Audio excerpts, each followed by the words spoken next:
Il est évident que personne ne peut comprendre sa place et son rôle ici-bas comme dans l'au-delà s'il n'a pas une vue générale assez haute pour reconnaître ces grandes associations de force, confréries, loges et fraternités présidant derrière les apparences de la vie terrestre. Comme le disait Voltaire, pour savoir qui vous dirige vraiment, il suffit de regarder ceux que vous ne pouvez pas critiquer. Vous avez sûrement entendu parler de la loge blanche et de la loge noire, très célèbres mais bien peu connues.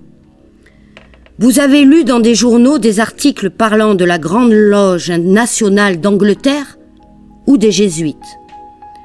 Peut-être avez-vous entendu parler de Skull and Bones, du Grand Orient, des Illuminati, des Bilderbergs ou du CFR. Vous avez vu sur Internet des vidéos parlant de la Cosa Nostra, des Triades, des Templiers ou du siècle. Cela fait beaucoup de sociétés soi-disant secrètes et qui forment un beau capharnaüm. Globalement, on peut simplifier le système en disant qu'il existe 4 hiérarchies et 2 groupes majeurs. Ces 2 groupes majeurs s'articulent autour des 2 manières d'envisager l'existence. Soit il s'agit d'un processus évolutif, soit d'un processus dégénératif. Bien sûr, il est plus facile de croire à la première possibilité, car on pense que le temps arrangera les choses et apportera le progrès. Pour simplifier, on attend l'avènement d'un paradis sur Terre par l'évolution. Ceux qui attendent, on les appelle les enfants de la Terre. Ceux qui pensent au processus dégénératif espèrent se libérer du monde de la mort pour retourner au monde originel. On les surnomme les fils du ciel. Les enfants de la terre et les fils du ciel se comprennent difficilement. Le premier groupe, appelons-le groupe A, va s'occuper de guider les enfants de la terre. Il est l'alliance des loges noires et blanches.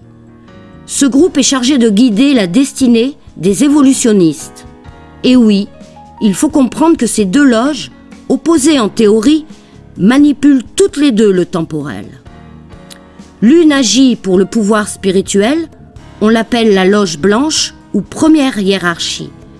Elle va donc chapeauter toutes les religions et d'essence luciférienne. Son quartier général est situé au Tibet, avec des relais en Asie, Amérique et Europe, Vatican. Le double obscur de la loge blanche est la loge noire ou 2e hiérarchie. Elle agit pour le pouvoir matériel. Elle contrôle la maçonnerie, supervise l'argent, la politique et toute l'évolution matérielle de notre civilisation. Elle est aussi d'essence luciférienne, mais subit une influence ahrimanienne, le démon de la matière. Son quartier général est en Angleterre. Son équivalent en France est le Grand Orient. Ces 2 pôles maintiennent en état la matrice, le monde de l'illusion, la loge blanche par l'idéalisme spirituel et la loge noire par le progrès matériel. Leurs divisions sont artificielles, car, en réalité, les 2 groupes collaborent par la force des choses. Depuis quelques siècles, un contrat les lie. Elles se sont unies pour résister à une 3e puissance. Cette 3e puissance, c'est le 2e groupe, le groupe B. Bien que regroupant lui aussi 2 hiérarchies, est un peu plus déroutant. Ne disposant d'aucun organe de propagande, ces puissances restent cachées aux yeux des hommes. La 3e hiérarchie, appelée hiérarchie christique, en opposition avec la hiérarchie luciférienne, appelée loge blanche, n'entre pas en guerre contre le groupe A. Strictement spirituelle, elle ne s'implique pas dans les affaires temporelles. Elle s'occupe de la sortie des âmes du circuit des réincarnations. On les appelle les messagers de la gnose. Ce sont les fondateurs des communautés spirituelles persécutées par les autorités ecclésiastiques au service de la loge blanche. La dernière fois qu'elles se sont incarnées en masse, c'était durant la période cathare, dont Mani fut à l'origine du mouvement. Mani, le fondateur de l'ordre manichéen, mit à jour le jeu des loges blanches et noires. En réaction, la loge blanche évolutionniste a établi un plan qui s'oppose totalement aux forces divines libératrices. Les manichéens, Bogomil ou Cathare furent massacrés par la loge planétaire, alliance des loges blanches et noires. La quatrième hiérarchie combat pour limiter la puissance des loges blanches et noires. La dernière fois qu'ils se sont incarnés, c'était durant la période des Templiers. Ils ont failli y réussir, mais l'ordre du Temple fut massacré sans opposer de résistance, alors qu'ils connaissaient l'existence de l'opération du vendredi 13 et qu'ils avaient les moyens de se défendre. L'histoire des persécutions religieuses révèle que la loge blanche qui prône la fraternité humaine fait preuve d'une extrême violence lorsqu'il faut défendre sa chasse gardée. Récapitulons. On distingue 4 hiérarchies principales ayant chacune un projet différent quant au sort de l'humanité exilée de son monde originel. La loge blanche planétaire défend les intérêts des éons supérieurs du système solaire. Elle veut apporter du divin sur Terre par la religion, la culture et la science. Elle se fait connaître actuellement comme hiérarchie planétaire au service de la lumière, mais cette lumière luciférienne est coupée du divin. La loge blanche est divisée en 3 départements représentés par des initiés. Leur identité demeure secrète, mais on connaît certains d'entre eux, comme Maître Moria, qui oriente la politique. Il est l'inspirateur du nouvel ordre mondial. Après avoir supervisé ses étapes préliminaires, comme la révolution bolchevique, la Shoah ou le génocide amérindien. Nous connaissons aussi le Maître Koutoumi, qui supervise les religions et les courants spirituels lucifériens. C'est le grand inquisiteur planétaire, instigateur du nouvel âge. On peut citer le maître vénitien, le responsable du progrès de la civilisation, qui supervise le projet de la 8e sphère. Vous avez là en personne 3 anormaux de l'invisible qui s'octroient des titres pompeux pour masquer la vérité. Ils sont devenus des démons. Si discrète pendant les siècles passés, la loge blanche s'est manifestée publiquement en Occident pour 2 raisons. D'abord, l'attaque de son centre occulte, le Tibet, par la Grande Loge Noire. L'arrivée des premiers prêtres jésuites ne fut pas anodin. Ensuite, l'énergie renouvelante du Verseau qui menace ses centrales religieuses, d'où elle extrait l'énergie transférée vers les grands éons. Car les éons ont un besoin vital de nourriture. Il faut coûte que les 3 centres de conversion d'énergie moulinent continuellement. C'est pour des raisons de survie que la loge blanche s'est extériorisée sur la scène du monde.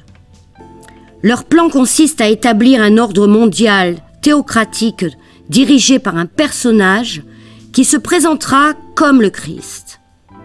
Bien entendu, cette manœuvre politique d'envergure ne peut se dérouler qu'avec le consentement des forces matérialistes qui détiennent l'argent et le contrôle des circuits médiatiques. La loge noire terrestre opère sur un plan supérieur à la loge blanche. Alors que la loge blanche travaille sur un circuit émotionnel, l'astral, la loge noire opère sur le plan mental en renforçant son emprise grâce au travail remarquable de 2 groupes indépendants mais néanmoins complices, les jésuites et les pseudo-juifs khazars. Rendons à César ce qui appartient à Jules.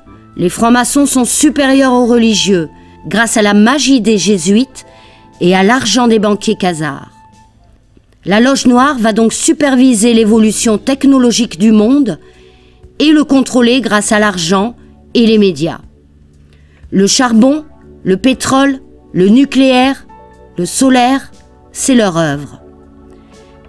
Si vous vous intéressez un peu au nucléaire, vous constaterez très rapidement qu'une centrale nucléaire ne peut jamais, je dis bien jamais, être rentable.